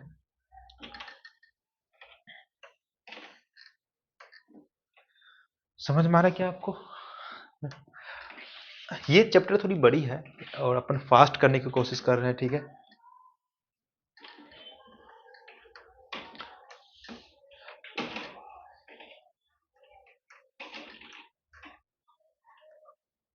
अब इसमें जो इलेक्ट्रिक फील्ड लाइंस है, इलेक्ट्रिक फील्ड लाइंस, उसकी प्रॉपर्टी के बारे में जान लेते हैं, right. Properties of electric field lines. कितने मिनट का वीडियो हो गया? 51 मिनट्स के हो गए ऑलरेडी, ठीक है, कोई बात नहीं। Elect properties of electric field lines क्या हो जाएंगे, इलेक्ट्रिक फील्ड लाइंस की जो प्रॉपर्टी हो जाएंगी, जैसे कि इलेक्ट्रिक फील्ड अपने लाइंस अपने को पता कि ये this this this originates from a positive charge, है ना, और जो जो टर्मिनेट होता है ये निगेटिव चार्ज पे, ठीक है। ऐसे बोल सकते हैं कि radially radially outward for positive charge and radially inward for negative charge. चल सही अच्छी हो गया है, ठीक है। तो अब देखिए ये पॉजिटिव चार्ज है तो यहाँ से फील्ड लाइंस निकल रहे हैं, फील्ड लाइंस निकल रहे, राइट। और यह नेगेटिव चार्ज फील्ड लाइंस आ रहा है यहाँ पे, है ना, आ रहा, जादू आ रहा है ना, ये हो गया। अच्छा, देखिए इलेक्ट्रिक फील्ड लाइंस कभी भी जिंदगी में क्लोज लूप नहीं बनाता है ना, electric field lines never form a close loop, field lines never form closed loop, close loop नहीं बनाता, ठीक है, ओके। जो इलेक्ट्रिक फील्ड लाइंस है, इलेक्ट्रिक फील्ड लाइंस नम ऐसे लिख सकते हैं, number of field lines directly proportional to magnitude of electric field. मतलब ये बोल रहा है कि जहां पे मतलब ये इसका मतलब आपने समझा था, ये ऊपर वाले का मतलब ये पॉजिटिव से निकल के पॉजिटिव पे घूम के नहीं आ सकता है, ठीक है, ठीक है। तो क्लोज लूप नहीं बनाते हैं, unlike magnetic field close loop का फॉर्मेशन करता है, ठीक है। ये बोलता है number of field lines directly proportional to magnitude of field, मतलब जहां पे फील्ड पास पास होंगे, जैसे कि ये ऐसा कुछ मैं यहाँ पे मैं बनाया हूँ, यहाँ पे मैं बनाया हूँ, तो यहाँ पे देखो फील्ड लाइंस पास पास है, पास पास, इसका मतलब यहाँ पे फील्ड की वैल्यू ज्यादा होगी इसके रिस्पेक्ट में, ठीक है। ये कहने का मतलब ये है इसका, ठीक है। अच्छा, इलेक्ट्रिक फील्ड लाइंस मतलब ये इसको ऐसे भी बोल सकते हैं, इलेक्ट्रिक फील्ड लाइंस, इलेक्ट्रिक दूसरा पॉइंट लिख ले, electric field lines originate from positive charge and terminate at negative charge, negative charge, right. जैसे कि मान चलिए यहाँ पे आपके पास Q1 है, यहाँ पे Q2 है, तो ये मान चलिए नेगेटिव चार्ज है, राइट। ये नेगेटिव चार्ज है, तो इलेक्ट्रिक फील्ड लाइन इधर से निकलेगा और यहाँ पे आके क्या हो जाएंगे, टर्मिनेट हो जाएंगे, ठीक है, ठीक है। अच्छा, ये भी बात अपने डिस्कस किए से किए थे कि जिस पे ज़्यादा फील्ड लाइंस होंगे, है ना, उसकी मैग्नीट्यूड ज़्यादा होगी, ठीक है। अगर इस पे ज़्यादा मान चलिए कि फील्ड लाइंस ज़्यादा यहाँ से ओरिजिनेट हो रहा है या फिर यहाँ पे टर्मिनेट हो रहा है, यहाँ पे तो टर्मिनेट ही हो रहा है, तो यहाँ पे चार्ज की वैल्यू ज़्यादा रही होगी, ठीक है, चार्ज की वैल्यू ज़्यादा रही होगी। तो मैं ये फिर जाके एक पॉइंट और मैं लिखता हूँ, magnitude of charge, magnitude of charge, magnitude of charge proportional to number of field lines, number of field lines.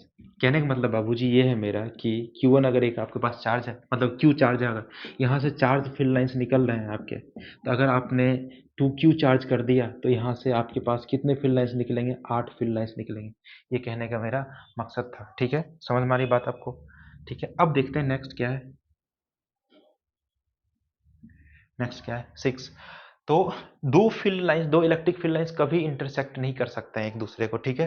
तो एक फील्ड लाइंस ऐसा जा रहा है, एक फील्ड लाइंस ऐसा जा रहा है, तो two field lines never ever, never ever intersect each other. अगर ऐसा करेगा, अगर ऐसा करेगा तो इलेक्ट्रिक फील्ड एक वेक्टर क्वांटिटी और यहाँ पे, और ये डायरेक्शन को बताता है, राइट, डायरेक्शन को बताता है, तो एक पॉइंट पे दो डायरेक्शन हो जाएंगे और जो ये सहन नहीं कर पाएगा इस चीज को, ठीक है, इसलिए इलेक्ट्रिक फील्ड लाइन इंटरसेक्ट नहीं करते। इससे पहले मेरे को ये भी बताना चाहिए कि tangent, tangent drawn on a electric field lines gives direction of electric field at that point, direction of electric field at that point। अगर ये आपके पास इलेक्ट्रिक फील्ड लाइन है, कहीं पर आप टेंजेंट यहाँ ड्रॉ करोगे तो ये रिप्रेजेंट करेगा कि इलेक्ट्रिक फील्ड का डायरेक्शन इस वाले पॉइंट पे इधर की ओर है, ठीक है। यहाँ पे टेंजेंट ड्रॉ करेंगे तो यहाँ पे पता चले इलेक्ट्रिक फील्ड का डायरेक्शन किधर की ओर है, इधर की ओर है, ठीक है, इधर की ओर है। होप सो आपको ये समझ में आ रहा है। अगर समझ में नहीं आ रहा तो वो भी बताएं, आपके कष्ट का पूरा निवारण किया जाएगा।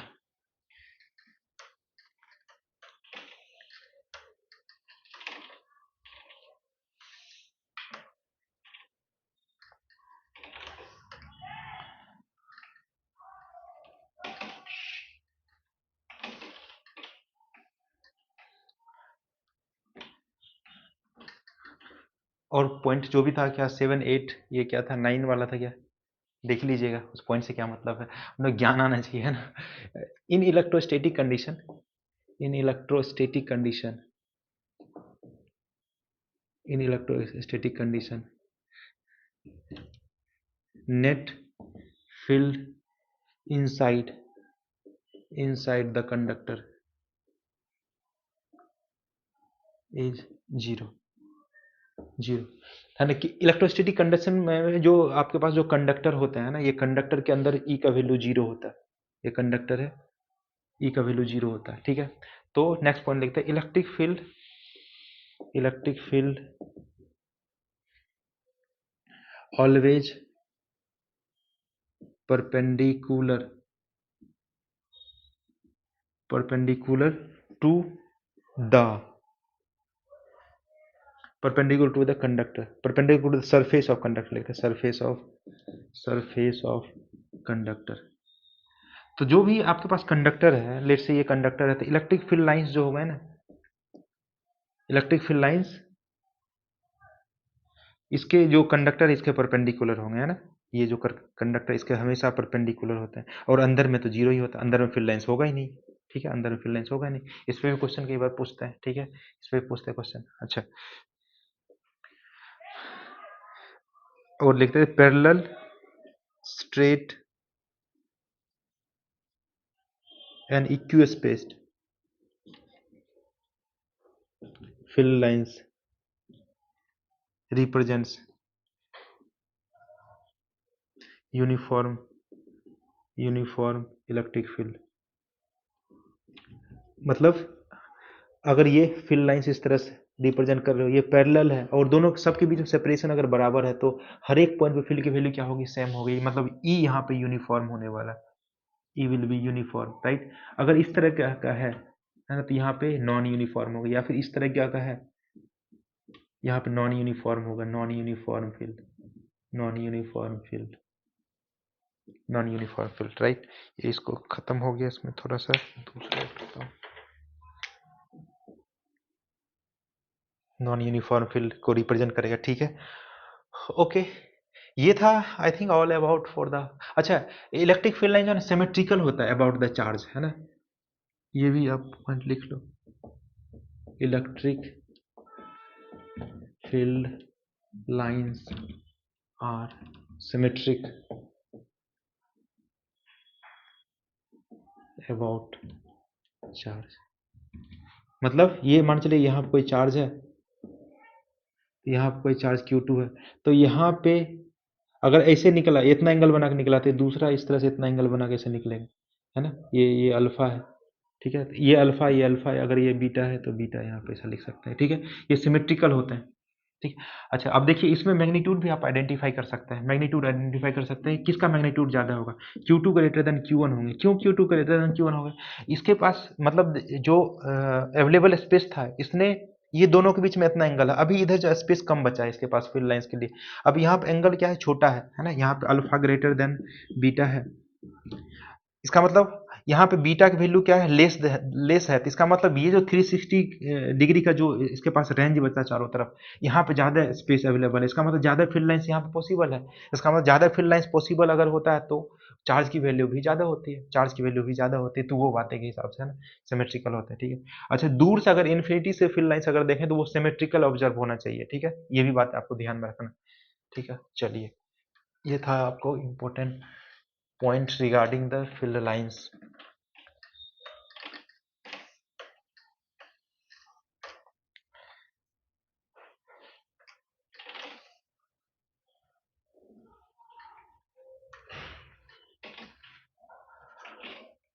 अब है अपने पास डाइपोल, है डाइपोल, इलेक्ट्रिक डाइपोल,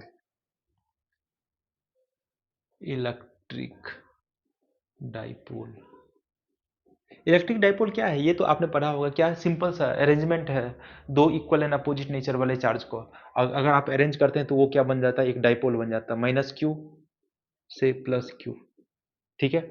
तो इसके बीच में अगर डिस्टेंस कुछ इसका 2L है ना, ये कुछ ये सेंटर ऑफ डाइपोल मार्क कर देते हैं, यहाँ से सेंटर ऑफ डाइपोल है, ठीक है। तो ये जो डाइपोल होते हैं इधर की ओर P, तो P की जो वैल्यू होती है क्या होती है, Q into distance between this two. अच्छा, एक बात आपको ये भी ध्यान में रखना है, डायरेक्शन जो होता है डाइपोल का, direction from negative charge to positive charge, निगेटिव से पॉजिटिव चार्ज की तरफ होता है डायरेक्शन, है ना। अच्छा, ये एक वेक्टर क्वांटिटी है, वेक्टर क्वांटिटी, ठीक है, ये भी बात आपको ध्यान रखना।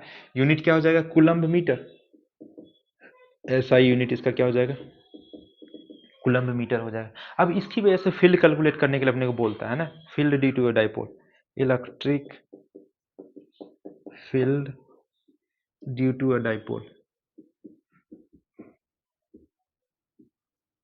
डाइपोल। तो अपने एक जनरल केस ही डिस्कस कर लेते हैं, जनरल केस डिस्कस कर लेते हैं। ये दोनों के बीच में ये कुछ ये आर डिस्टेंस है, मतलब एल डिस्टेंस ले, चलो एल डिस्टेंस ले लेते हैं, 2L डिस्टेंस है। एक जनरल पॉइंट ले लेते हैं, ये यहाँ से थीटा एंगल बना के जिसके सेंटर ऑफ डाइपोल से जा रहे हैं इधर, है ना, ओके, इसको बीचों बीच लेते हैं। अपने को इस वाले पॉइंट पर अगर फील्ड की वैल्यू ढूंढनी है, ये थीटा एंगल इधर है, थीटा एंगल इधर, तो तो तो अब देखिए इधर P है डाइपोल का डायरेक्शन, ठीक है, ये मान चलो x अपन ले लेते हैं यहाँ से, डिस्टेंस x डिस्टेंस, ठीक है।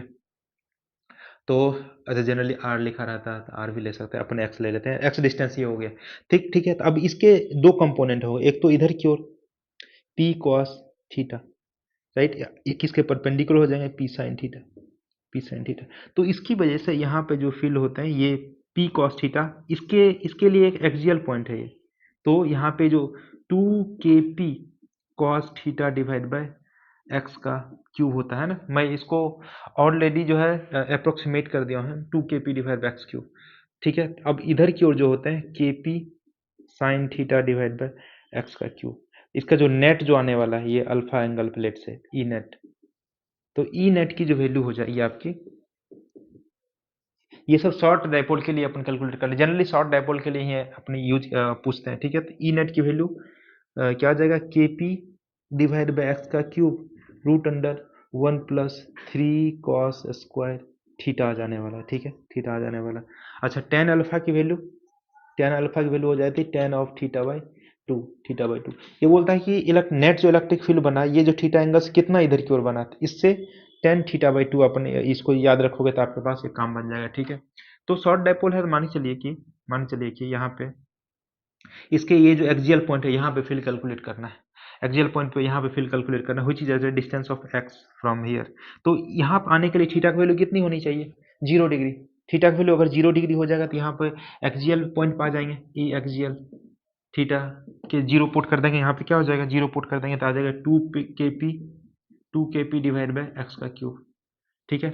अब दूसरा, ये तो एक्सियल पॉइंट हो गया, एक्सियल, ई एक्सियल।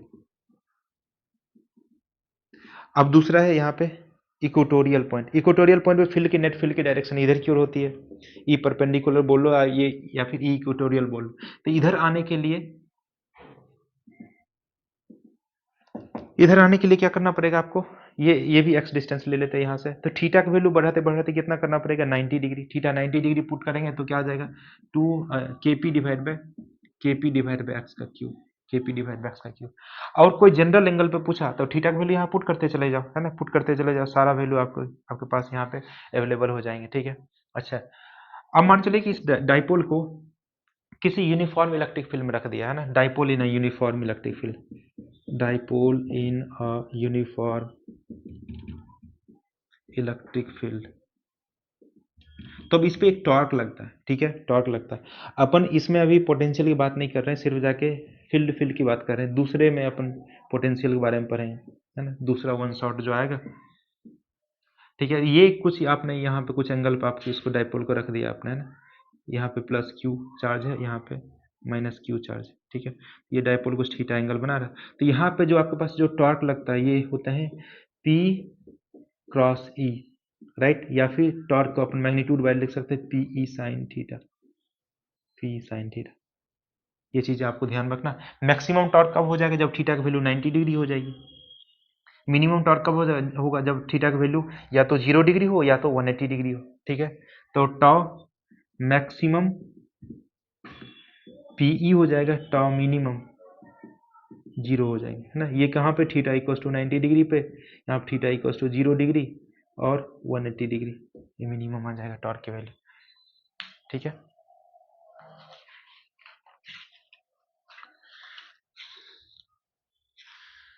इलेक्ट्रिक फील्ड,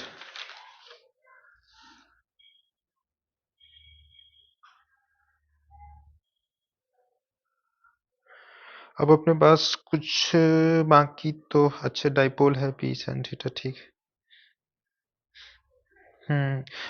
अब ये इसके बाद इसके वो पोटेंशियल एनर्जी वगैरह के बारे में अपन उसमें बात करेंगे, ठीक है। पोटेंशियल, उससे पोटेंशियल एनर्जी की वैल्यू हो जाता है minus of P E sine theta, P cos theta, ठीक है, पी कॉस थीटा। सारी सारी बच्चे मेहनत गलती करती है, माफ कर देना। माफ किया, वो बताएंगे, अभी बताया भी नहीं तो इसमें क्या।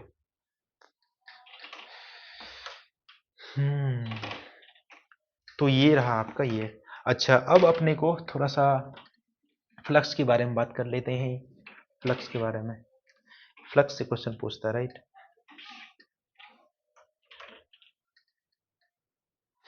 ये चल रही वीडियो, ओके, 1 घंटा 8 मिनट होने जा रहा है। फ्लक्स की बात करते हैं, इलेक्ट्रिक फ्लक्स।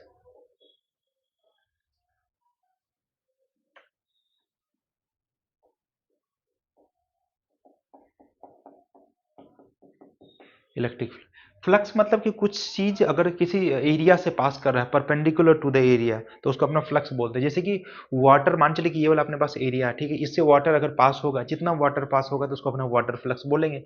अगर इससे फील्ड लाइंस पास कर रहा है तो उसको अपना क्या बोलेंगे, इलेक्ट्रिक फ्लक्स बोलते हैं, ठीक है। तो something passing through an area is called the flux, right. तो नंबर ऑफ, इसको सिंपल से लिखेंगे, number of field lines, number of field lines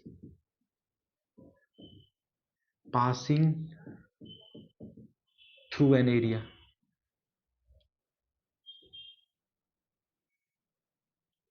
ठीक है, तो किसी भी एरिया जितना फ्लक्स पास करेंगे उसको अपने क्या बोलेंगे, फील्ड लाइंस पास करेंगे उसको क्या बोलेंगे, फ्लक्स बोलेंगे।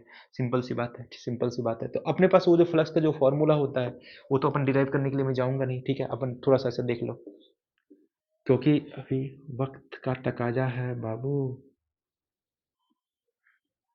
थोड़ा इसको टेढ़ा करके लेते हैं।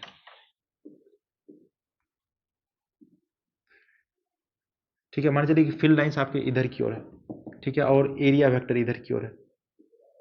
अपने को पता है एरिया एक वेक्टर क्वांटिटी है, ठीक है, वेक्टर क्वांटिटी है तो अपन क्या करेंगे, हाँ, एरिया को वेक्टर क्वांटिटी से अपने ट्रीट कर सकते हैं, ठीक है। इसके बीच में थीटा एंगल है, थीटा एंगल है।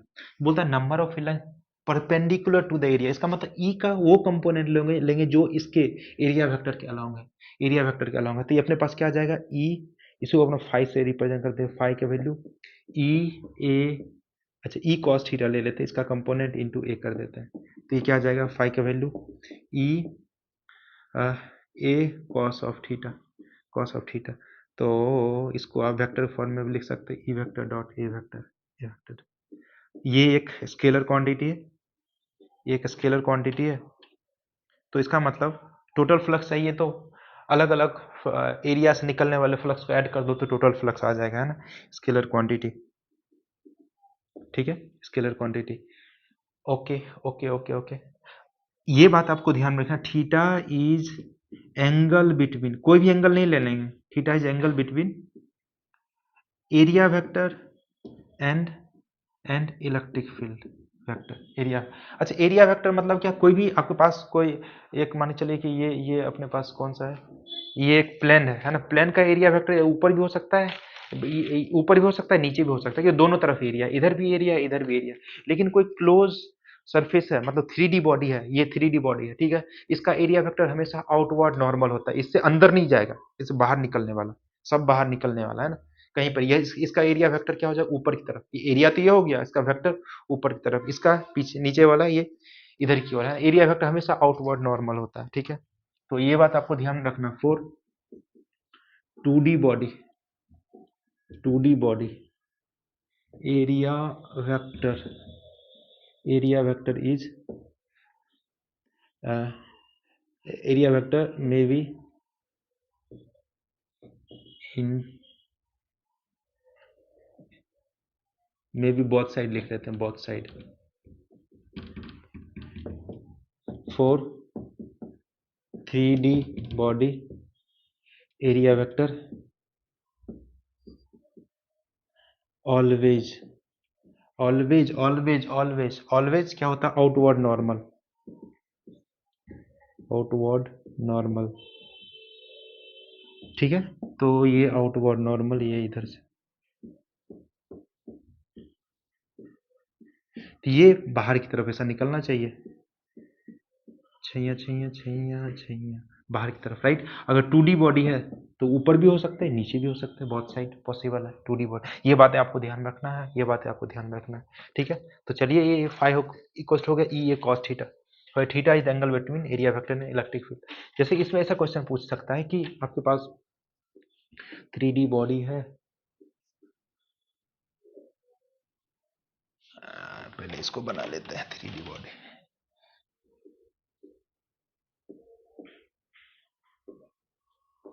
ऐसा क्वेश्चन पूछता है ना कि ये मान चलिए कि यहाँ पे जो ई जो वेरी कर रहा है, ई नॉट, ये यूनिफॉर्म बोल देते हैं अपन, है ना, यूनिफॉर्म, ठीक है, यूनिफॉर्म फील्ड में रख दिया इसको, जिसकी वैल्यू है ई नॉट के बराबर, ई नॉट के बराबर, ठीक है। अब इसका अभी छह सरफेस है, छह सरफेस, छह के द्वारा फ्लक्स अपन लिखना पड़ेगा अपने को, ठीक है। तो अब देखिए, इसके लिए अपन लिखेंगे इधर वाला जो बैक वाला सरफेस है, तो ये तो इसका एरिया वेक्टर इधर की ओर होगा, लेकिन फील्ड लाइंस इधर की ओर जा रहा है, और दोनों के बीच में 180 डिग्री एंगल हो गया, तो मतलब E A cos of 180 degree, इसका मतलब फाइव वन की वैल्यू क्या आ जाएगी, minus of E naught into A. इसके लिए ये वाले सरफेस के लिए आगे की ओर लिखेंगे तो क्या हो जाएगा, फाइव टू, इलेक्ट्रिक फील्ड इसी डायरेक्शन में, एरिया वेक्टर इसी डायरेक्शन में, मतलब दोनों ई ए कॉस ऑफ 0 डिग्री, ये हो गया, ठीक है। अभी देखते हैं ये वाले सरफेस, ऊपर वाले सरफेस के लिए इलेक्ट्रिक फील्ड इधर, एरिया वेक्टर इधर, इसके बीच में एंगल कितना हो गया, theta equals to 90 degree, similarly इसके नीचे theta equals to 90 degree, right. Again ये जो सरफेस है अंदर जो जा रहा है उसके उसके उसके केस में एरिया वेक्टर उधर की ओर, फील्ड लाइंस इधर की ओर जा रहा है, एरिया वेक्टर इधर की ओर, फील्ड लाइंस इधर की ओर 90 डिग्री। अगेन ये जो सामने सामने है इसमें भी एरिया वेक्टर इधर की ओर है अपने तरफ, और फील्ड लाइंस इधर की ओर जा रहा है, तो 4 की वजह से 0 हो जाएगा। तो फाई नेट कितना हो जाने वाला, ये 4 की वजह से 0 हो जाएगा, और ये phi two minus phi two plus phi one कर देते हैं। फाई टू है कितना, E naught into A, phi one है minus E naught into A, और ये तो सबकी चारों की वजह से तो ये 0 हो जाएंगे, तो इसका मतलब नेट फ्लक्स क्या हो गया, 0 हो गया। ऑलवेज 0 नहीं होगा, मान चलिए इसको कुछ वेरी कर देगा, है ना, कुछ इससे वेरी कर देगा, लेट से ई इक्वल्स टू,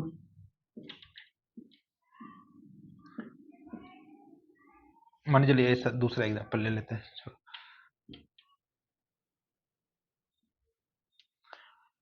हाँ, ये आपके पास कुछ जो है ना ये यहाँ पे रखा गया है, और इसमें जो फील्ड जो वेरी कर रहा है ई नॉट ऑफ एक्स कैप से, ये जो इसका जो पोजीशन है यहाँ पे एक्स इक्वल्स टू ए है, यहाँ पे एक्स इक्वल्स टू टू ए।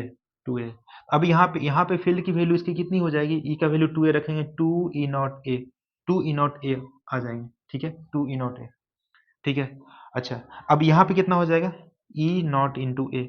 अब इसके लिए देखेंगे इधर की ओर एरिया वेक्टर होगा, लेकिन फील्ड लाइंस इधर की ओर जा रहे हैं, इसका मतलब यहाँ पे क्या आ जाएगा, इसका एरिया मान चलो इसका रेडियस क्या है, आर है, रेडियस आर है, तो इसके लिए फ्लक्स कितना हो जाएंगे, ई नॉट ए इंटू इसका, इसका क्या है इधर की ओर है, तो मतलब माइनस साइन लगा देते हैं, क्योंकि कॉस ऑफ 180 डिग्री लिखना पड़ेगा, pi into R square. Similarly इसके लिए फाई टू लिखेंगे, क्या, two E naught A into इसका area pi into R square, right. इसका डायरेक्शन इधर की ओर है एरिया वेक्टर का, और फील्ड भी इधर की ओर जा रहा है, ठीक है, तो ये आ गया। अच्छा, अब इस वाले सरफेस से अपन देखेंगे तो एरिया वेक्टर इधर की ओर, लेकिन फील्ड लाइंस इधर की ओर जा रहा है, इसके लिए ये जो सरफेस है इसके लिए क्या हो जाएंगे, हमेशा एरिया वेक्टर इधर की ओर, फील्ड लाइंस इधर की ओर जा रहा है, इसके लिए तो 0 हो जाएंगे, 530। अब तीनों को सम कर दो, फाई नेट चाहिए तो क्या कर देंगे, phi one plus phi two plus phi three, ठीक है, ये हो गया। Hope so you are getting all the things, okay जी।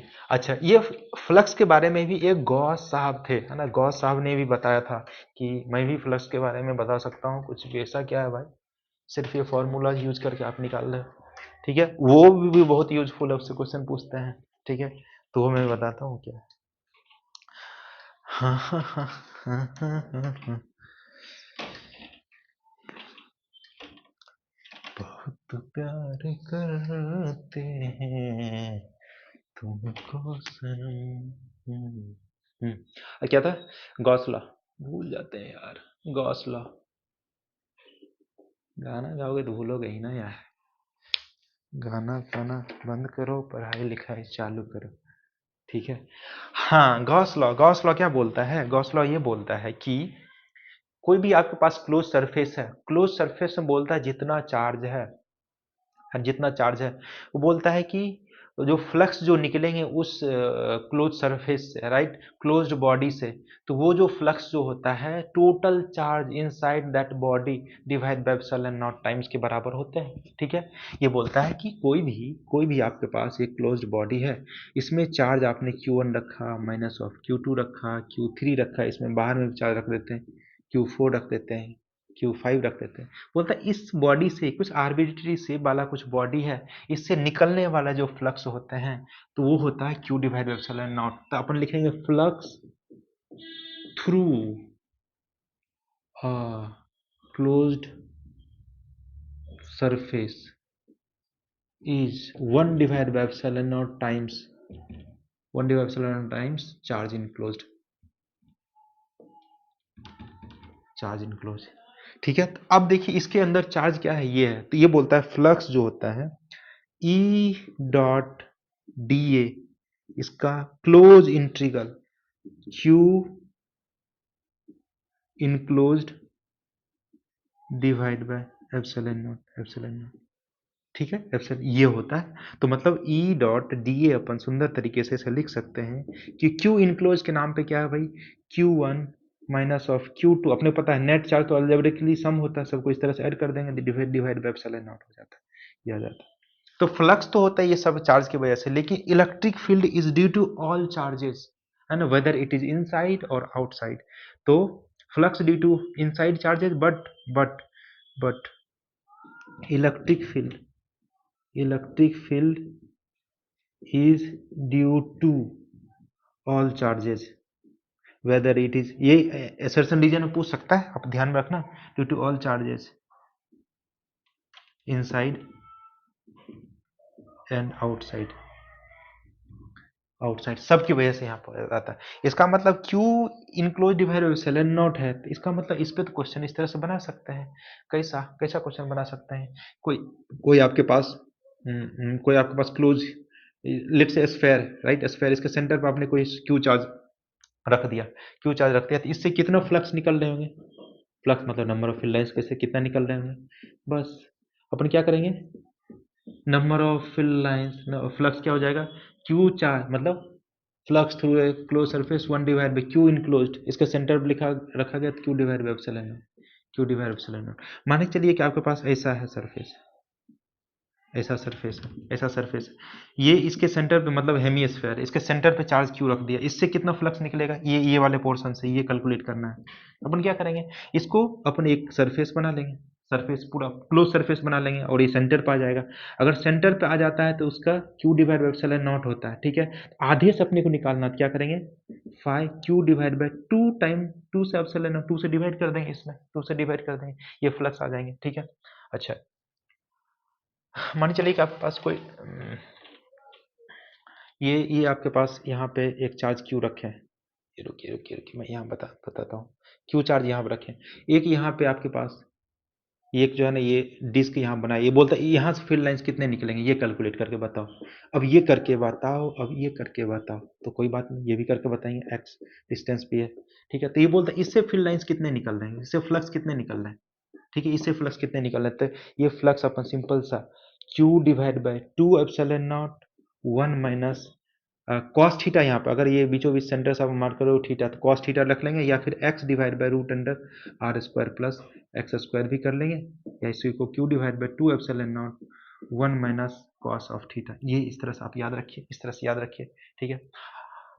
अच्छा, ये समझ में आ रहा है क्या आपको? अगर सिमेट्री आपने किसी तरह से एस्टेब्लिश कर लिया तो that means you got the answer, right, that means you got the answer, because ये सिमेट्री क्या है, नेसेसरी है सिमेट्री। देखिए सिमेट्री सुंदर सा अगर सेटअप हो जाता है, अपना काम बन जाता है आसानी से, ठीक है। मान चलिए कि आपके पास एक क्यूब है, क्यूब है जी, हाँ जी, क्यूब है, क्यूब है, क्यूब के सेंटर पे, क्यूब के सेंटर पे आपने एक चार्ज को रख दिया, सुंदर सा charge Q not, Q not. बोलता है एक सरफेस से फ्लक्स कितना निकल रहा होगा, अरे भाई 6 सरफेस से Q divide by epsilon not निकल रहा होगा, है ना, 6 सरफेस से टोटल फ्लक्स 5 टोटल। अब एक सरफेस से चाहिए तो क्या करेंगे, 6 से डिवाइड कर देंगे, Q divide bye 6 epsilon not, 6 epsilon not, ठीक है। उसी तरह से मान चलिए कि आपके पास ऐसा एक क्यूब है, क्यूब है, इसमें बोलता है कि इसको हटा देता हूँ जाके जगह बच जाए अपना। इसमें बोलता है कि ये वाला कॉर्नर पे है ना, ये चार्ज क्यू रखे, क्यू क्यू रखे, ठीक है। तो बोलता है एक सरफेस से बताओ कितना फ्लक्स निकलेगा, है ना, ये एक सरफेस से कितना फ्लक्स निकलेगा। तो अपने दिमाग लगाया, क्या किया कि इसको अपने सेंटर पर लाने की कोशिश कर रहे हैं, सेंटर पर लाने की कोशिश कर, एक एक क्यूब यहाँ पे लगा देते हैं इसके, एक क्यूब यहाँ पे लगा दिया, एक क्यूब, दो क्यूब, एक क्यूब यहाँ पे, दो क्यूब पीछे लग गए, दो क्यूब पीछे लग गए, ठीक है। तो 4 क्यूब हो गए, अब 4 क्यूब सिमिलर ऊपर में इसको डाल देंगे, ऊपर में डाल देंगे, ठीक है। ऊपर में 4 क्यूब आप डाल दोगे, डायग्राम की थोड़ी सी, अच्छा, 4 क्यूब ऊपर में डाल दिया आपने, ठीक है, 4 क्यूब ऊपर में डाल दिया, तो अब कितना हो जाएगा, कितना हो जाएगा, अभी देखो इस सेंटर पे आ गए, सेंटर पे आ गए, इसका मतलब सेंटर पे आ गए, तो अब देखियो यहाँ पे कितना सरफेस आपका बन रहा है, ये 4 सरफेस बन रहे, ठीक है। मतलब टोटल जिसके फ्लक्स निकलेंगे Q divide by epsilon not, epsilon not, ठीक है। एक एक जो ये पूरा जो है ना 4 मिला के एक जो सरफेस बना है ना, इससे कितना निकलेंगे 6 क्यू डिवाइड बाय इतना। लेकिन अपने को क्या चाहिए, अपने को क्या चाहिए, एक से चाहिए, ये चारों से नहीं चाहिए भाई, अपने को ये चारों से नहीं चाहिए, किससे चाहिए, एक से चाहिए, एक से चाहिए, तो और इसमें क्या कर दो, और इसमें क्या कर दो, ये 4 से डिवाइड कर दो, मतलब Q divide bye 24 epsilon not, ये आ जाएंगे। समझ में आ रही बात, समझ में आ रही बात। हमने क्या कर दिया, इसको सेंटर पे ले जाने की कोशिश किया, अपने को पता चल गया कि ये ऐसा ऐसा तो 4 स्फीयर बन जाएंगे ना, 4 मतलब फेस बन जाएंगे इधर। और एक फेस से कितना निकलेगा, q divide by 6 epsilon not. Cube के एक फेस से q divide by 6 epsilon not निकलता है। तो अपने पास एक इस तरह का जो फेस है उससे निकालना है, तो इस तरह का 4 फेस है एक सेक्शन में, सामने में 4 फेस है, तो उससे क्या करना पड़ेगा आपको, 4 से डिवाइड करना पड़ेगा, q divide by 24 epsilon not हो जाएंगे। ठीक है, तो ये आ जाएगा। अच्छा, हाँ हाँ हाँ हाँ। अच्छा, अब मान के चलिए कि ये इस तरह का और भी एक दो क्वेश्चन देख लेता हूँ। हम्म,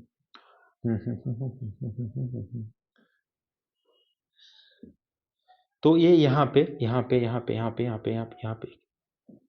एक चार्ज यहाँ पे रखा, और मेरे को आपको भी तो आपको क्या करना है, इस वाले जो सरफेस, इससे फील्ड लाइन से कैलकुलेट करना है ना, इससे कितना फ्लक्स जा रहे हैं, ये फ्लक्स कैलकुलेट करना है।